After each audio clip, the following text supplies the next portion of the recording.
जी ये क्या कर रहे हो आप? आपने फोन भी तोड़ दिया। अरे मम्मी जी ये क्या किया आपने? मेरा फोन तोड़ दिया आपने।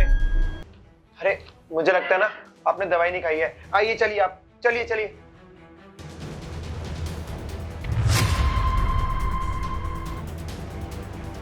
बुढ़िया तूने मेरी जिंदगी ना हराम करके रखी है। तुझे तो आज मैं जान से मार दूंगी। तू ज्यादा बनती है ना, तुझे ना पागल घोषित करके ही रहूंगी मैं। मेरे घर में तू आके बस गई है ना। अरे इतना शोर क्यों हो रहा है? अरे क्या हो गया ईशा? अरे माँ, ये क्या? चंदन प्लीज मुझे बताओ। अरे माँ, ये क्या कर रहे हो? ईशा तू ठीक है? अरे माँ ये सब, तुम ठीक हो? मैं पानी लेकर आता हूँ। जतिन मेरी बात, ये लो, ये पियो। जतिन मुझे तुमसे कुछ कहना है। मैं ना बहुत तंग आ गई है तुम्हारी माँ से। तुम्हें पता है अगर तुम घर पे नहीं रहोगे ना तुम्हारी माँ मुझे एक दिन मार देंगी। आज तो तुमने बचा लिया और शायद कल भी तुमने मुझे बचा लिया था, लेकिन अगर जिस दिन तुम घर पे नहीं हुए तो शायद मेरी जान चली जाएगी। देखो तुम्हें अब चुनना पड़ेगा, या तो तुम अपनी माँ को चुन लो या फिर मुझे चुन लो। डिसाइड तुम्हें करना है कि तुम्हें किसके संग रहना है। और अपनी माँ को ना पागल खाने छोड़ाओ। पागलों जैसी हरकत करती है और उनकी ना दिमागी हालत दिन पे दिन खराब होती जा रही है। हाँ ईशा बिल्कुल सही कह रही हो तुम।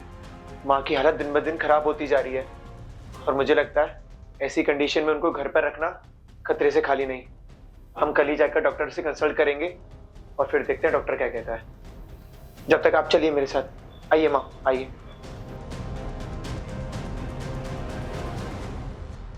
घबराने की जरूरत नहीं है, मैंने कुछ दवाइयां लिख दी हैं, आप इनको जाकर ले आइए और टाइम टू टाइम अपनी माँ को खिलाइए। उनकी तबीयत पहले से ठीक हो जाएगी। ठीक है डॉक्टर, मैं अभी जाकर ले आता हूँ। डॉक्टर साहब मेरी माँ जी को क्या हुआ है? वो ठीक तो हो जाएंगी ना? अरे वाह, आप ड्रामा तो बहुत अच्छा कर लेती हो। मुझे सब पता है कि आप खुद अपनी सास को मार रही थी। आप मुझे बता दो कि आपकी सास को मारना है कि नहीं, मैं ये काम कर दूंगा। डॉक्टर साहब ये आप क्या बकवास कर रहे हो? आपको पता भी नहीं है कि मैं अपनी माँ जी से कितना प्यार करती हूँ, उनकी दिन रात कितनी सेवा करती हूँ। उनकी अभी तबीयत खराब हो गई है ना तो मेरी जान पे आफत आ गई है। आपको पता है अगर वो नहीं रहेंगी तो घर चलेगा ही नहीं। और आप कह रहे हैं कि मैं उनको मारने की कोशिश कर रही हूँ? ये क्या बोल रहे हैं आप? अरे बस करो, बहुत कर लिया आपने ड्रामा। मुझे सब पता है आपके बारे में कि आप अपनी माँ को ना एक्सपायरी दवा खिला रही हो और मुझसे कह रही हो कि आप बहुत प्यार करती हो। ऐसा है, मुझे तुम्हारे बारे में सब कुछ पता है। मैं चाहता हूँ कि तुम खुद बता दो ताकि मैं इस काम में आपका साथ दे सकूं। अच्छा तो डॉक्टर साहब तुम्हें सब कुछ पता चल गया है ना, तो अब मैं तुम्हें ये बता देती हूँ कि मैं ये क्यों कर रही हूँ। तुम्हें पता भी है कि मेरी सासू माँ कौन है? मेरी सासू माँ के पास ना करोड़ों की संपत्ति है और उनको मरवाकर वो संपत्ति मैं अपने नाम करना चाहती हूँ। मुझे उनसे कोई प्यार व्यार नहीं है। मैं तो चाहती हूँ वो कल मरे आज ही मर जाए। बस इसीलिए ना ये मैंने साजिश रची थी। अफसोस कि तुम्हें पता चल गया। अब मुझे अपनी प्रॉपर्टी में से तुम्हें 20% देना पड़ेगा। अरे नहीं मैडम, 20% तो बहुत ज्यादा कम है। मैं आपकी इतनी मदद कर रहा हूँ, आपकी सासू माँ को जान से मारने में आपकी मदद भी कर रहा हूँ, तो इस हिसाब से तो मैं आपका हिस्सेदार हूँ वो भी बराबर। क्योंकि आप मरवाना चाहते हो, मैं मार रहा हूँ, तो मुझे ना 20% नहीं 50% चाहिए। लिमिट में रहो डॉक्टर, अपनी औकात में। औकात से बाहर तो तुम जानते हो क्या? अरे जतिन तुम आ गए माँ जी की दवाई लेकर। मैं बस डॉक्टर से यही समझ रही थी कि माँ जी को क्या हुआ है और वो कब तक ठीक हो जाएंगी। करो अपना ड्रामा। मैंने सब कुछ सुन लिया है। जो तुम बात कर रही थी ना अभी डॉक्टर से, मैंने एक एक बात सुन ली है। क्या कह रही थी तुम? मेरी माँ को मरवाना चाहती थी और मरवा के उनकी सारी करोड़ों की जायदाद अपने नाम करना चाहती थी, है ना? अरे जतिन ये तुम क्या बोले जा रहे हो? तुम्हें पता है ना मैं माँ जी से कितना प्यार करती हूँ। ऐसा कुछ भी नहीं है, तुम्हें कोई ना गलतफहमी हुई है। अच्छा ऐसा कुछ भी नहीं है। डॉक्टर साहब फोन देना अपना।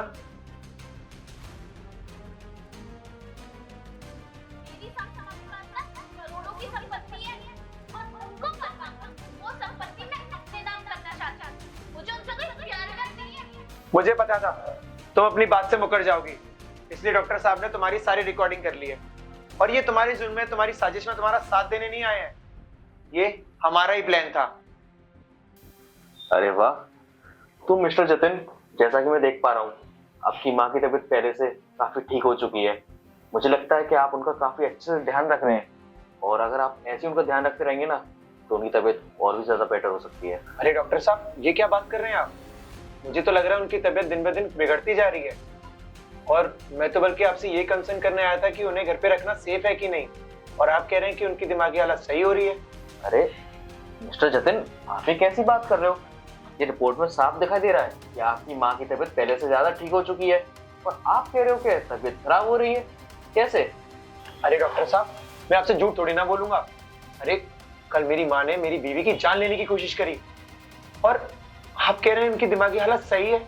अरे कल मेरी बीवी मरने से बची है। अगर मैं घर पर नहीं होता तो हो सकता है मेरी माँ मेरी बीवी को मार देती। एक मिनट, ये सब आपकी आंखों के सामने हुआ था? नहीं डॉक्टर साहब, मैंने तो नहीं देखा, पर मुझे मेरी बीवी ने सब कुछ बता दिया। तो ये आपकी बीवी ने देखा है? मुझे लगता है कि दाल में कुछ काला है। मतलब? मेरे पास ना एक प्लान है।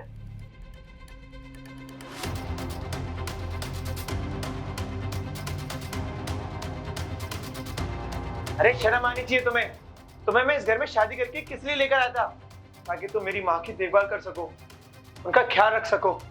पर तुम क्या कर रही हो? अपनी जान से मारने की प्लानिंग कर रही हो। अरे पैसों की लालच में तुम इतनी अंधी हो गई कि तुम्हें पता ही नहीं चला कि तुम कितना बड़ा गुनाह करने जा रही हो। शर्म आती है मुझे, शर्म आती है ये कहते हुए कि तुम मेरी बीवी हो। अरे कितना अच्छा समझता था, पर तुम तो आस्तीन का सांप निकली। अपने लोगों को ढसने चली थी तुम। अब देखो मैं तुम्हारा क्या हाल करता हूँ। मैं ना पूरी जिंदगी जेल में बैठ के चक्की पिसवाऊंगा।